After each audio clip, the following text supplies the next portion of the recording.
Next nine news में आपका स्वागत है। मैं आपके साथ अबरार रहमान। बिहार में सत्ता को लेकर इस वक्त भी संघर्ष चल रहा है। दरअसल बिहार में नीतीश कुमार ने एक बड़ी राजनीतिक बगावत की और इस बगावत के बाद लालू प्रसाद यादव, तेजस्वी यादव और पूरा का पूरा विपक्षी खेमा जो है वो इस समय कहीं ना कहीं इस बात को लेकर लगातार चिंतन मंथन कर रहा है और उस जुगाड़ में है, उस फिराक में है कि किस ढंग से फिर से एक बार जो है सत्ता बनाई जा सके। और इसको लेकर आप देख रहे हैं कि एक के बाद एक मामले जो है बढ़ते चले जा रहे हैं। खुद यहाँ पर अगर कई अहम चेहरों का अगर मैं जिक्र करूँ, जीतन मांझी, ललन सिंह और साथ ही गोपाल मंडल, ये तमाम के तमाम ऐसे चेहरे दर्शकों जिनकी बदौलत बिहार में अपनी नई सत्ता बनाने, तेजस्वी यादव को बिहार का नया मुख्यमंत्री बनाने को लेकर जो है लालू प्रसाद यादव हाथ पांव मारते दिखाई दे रहे हैं। लेकिन वो इसमें सफल कितना होंगे, इस पर आज इस रिपोर्ट में हम चर्चा करेंगे। मेरे साथ शिखा मौजूद है। इनसे समझते हैं कि आखिरकार बिहार में जो इस वक्त सियासी तौर पर कहीं ना कहीं एक नई, आप कह सकते हैं कि सुगबुगाहट तेज हुई है और ऐसा लगता है कि अब तेजस्वी यादव के मुख्यमंत्री बनने की राह जो है वो आसान नजर आती है। कैसे देख रहे हैं, क्या वाकई बिहार में कोई बड़ा सियासी उलटफेर अब भी बचा हुआ है? देखिए अब्रार, इस समय बिहार में जो दोनों सबसे बड़े गठबंधन मौजूद हैं, इंडिया गठबंधन और एनडीए गठबंधन, दोनों में ही यहाँ पर तमाम रूप से हलचल देखने को मिल रही है।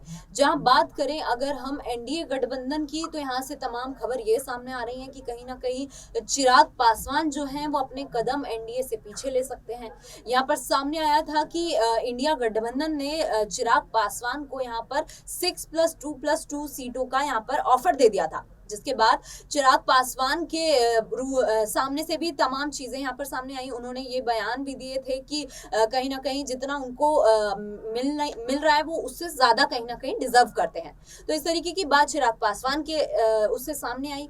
वहीं देखा ये भी गया कि बिहार में जब प्रधानमंत्री मोदी की रैली होती है तो उसमें चिराग पासवान यहाँ पर शुमार होते हुए नजर नहीं आते हैं, चिराग पासवान उसमें सम्मिलित नहीं होते हैं। तो ऐसा क्या बड़ा काम था कि चिराग पासवान यहाँ देश के प्रधानमंत्री की जो कि उनके ही गठबंधन में शामिल हैं, उनकी रैली में यहाँ मौजूद नहीं हो पाए? तो जब इस तरीके की चीजें देखने को मिलती हैं तो साफ तौर पर यहाँ पे कहीं ना कहीं कोई नाराजगी है, ये तो समझ में आता है।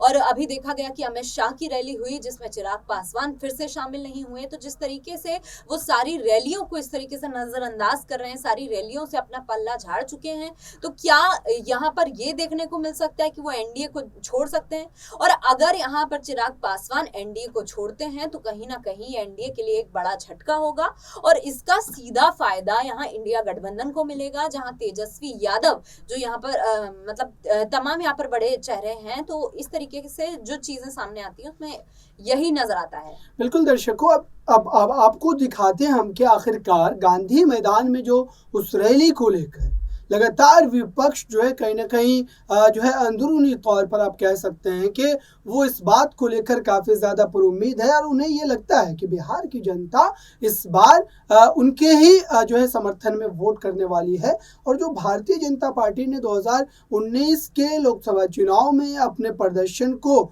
जो है दिखाया था और लगभग आप कह सकते हैं कि क्लीन स्वीप की स्थिति थी, क्योंकि 40 में से 39 सीटें जो है वो भारतीय जनता पार्टी एनडीए गठबंधन ने जीते थे। एकमात्र सीट किशनगंज की थी जिस सीट पर मामला जो है वो कांग्रेस के पक्ष में चला गया था।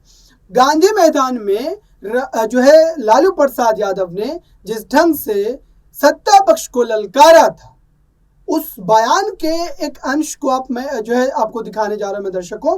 इसमें देखिए कि जो बॉडी लैंग्वेज नजर आती है लालू प्रसाद यादव की, ऐसा लगता है कि जो 90 के दशक में बिहार में एक राजनीति हुआ करती थी, ठीक वही लालू यादव जो है अब नजर आ रहे हैं। देखिए और सुनिए उनके इस बयान को। आखिरकार सत्ता पक्ष को लेकर के जो उनके ये पक्ष हैं, ये कितना ज्यादा जनता के दिलों पर छाप जो है वो छोड़ पाएंगे और वोट में कितना ज्यादा यह तब्दील हो पाएगा पूरा का पूरा मामला। देखिए इस रिपोर्ट। कब्जा होने लगा, आज वही नतीजा है। नतीजा है कि आज हर पिछड़ा वर्ग और दलित गरीब आदमी सत्ता के मुख्य दरवाजे पर आके खड़ा है। ये मोदी क्या है? मोदी कोई चीज है क्या? ये नरेंद्र मोदी आजकल परिवारवाद पर हमला कर रहे हैं। अरे भाई तुम बताओ ना कि तुमको क्यों परिवार में कोई संतान नहीं तुमको हुआ, बताओ।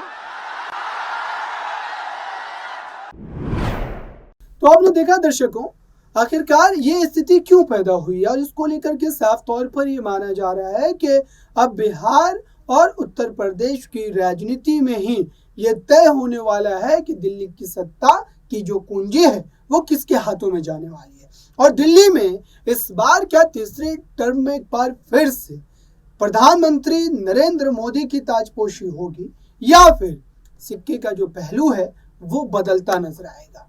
शिखा, क्या आपको लगता है कि लालू प्रसाद यादव के साथ ललन सिंह जैसे नेता आने वाले दिनों में जो है खड़े हो सकते हैं और ये पूरा समीकरण जो है वो नीतीश कुमार के खिलाफ, भाजपा के खिलाफ जो है जा सकता है, क्योंकि इसको लेकर के संभावनाएं अभी भी जताई जा रही है।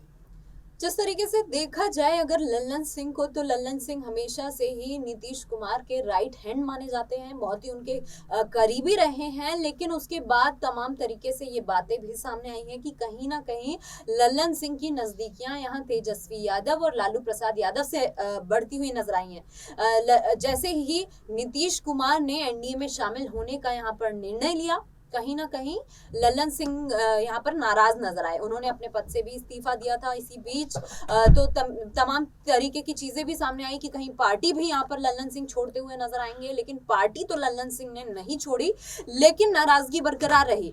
यहाँ लल्लन सिंह कई मीटिंग्स में जाते हुए नजर नहीं आते, कई बैठकों में लल्लन सिंह शुमार नहीं होते हैं। नीतीश कुमार के साथ भी कम देखने को मिले, लेकिन तेजस्वी यादव के साथ मुलाकात होने की बातें सामने आती हैं। तो कहीं ना कहीं लल्लन सिंह का रुख तेजस्वी यादव की तरफ होता हुआ नजर आया। ऐसे में ये भी बातें सामने आई थी कि कहीं ना कहीं लल्लन सिंह आरजेडी का रुख कर सकते हैं और आरजेडी की तरफ जा सकते हैं। तो ये भी देखने को मिल सकता है अबरार की इस लोकसभा चुनाव के आने से पहले जिस तरीके से तमाम उलटफेर होती हुई हमें नजर आ रही हैं, तमाम बड़े नेता पार्टी छोड़ के दूसरे गठबंधनों में, दूसरी पार्टियों में जाते हुए नजर आ रहे हैं, ऐसे तमाम बड़े फैसले देखने को मिल रहे हैं। तो कहीं ना कहीं लल्लन सिंह यहाँ पर जो है नीतीश कुमार का साथ छोड़कर दूसरी तरफ यानी तेजस्वी यादव की तरफ जाते हुए नजर आ सकते हैं। बिल्कुल दर्शकों, इस पूरे मामले पर हमारी नजरें बनी हुई है, चूंकि बिहार की राजनीति में अभी भी जो है इस बात को लेकर काफ़ी ज़्यादा गहमा गहमी का माहौल जो है वो नज़र आता है। अब देखते हैं कि आने वाले दिनों में ये सियासी ऊंट किस करवट बैठता है और क्या वाकई बिहार से जो विपक्ष को एक उम्मीद है, जो एक आस है, क्या उस पर जनता जो है खड़ी उतरती है, क्या जनता विपक्ष के पक्ष में जो है अपने मतों का इस्तेमाल करती है। इस रिपोर्ट में बस इतना ही। जुड़े रहें बड़ी खबरों के लिए नेक्स्ट 9 न्यूज़।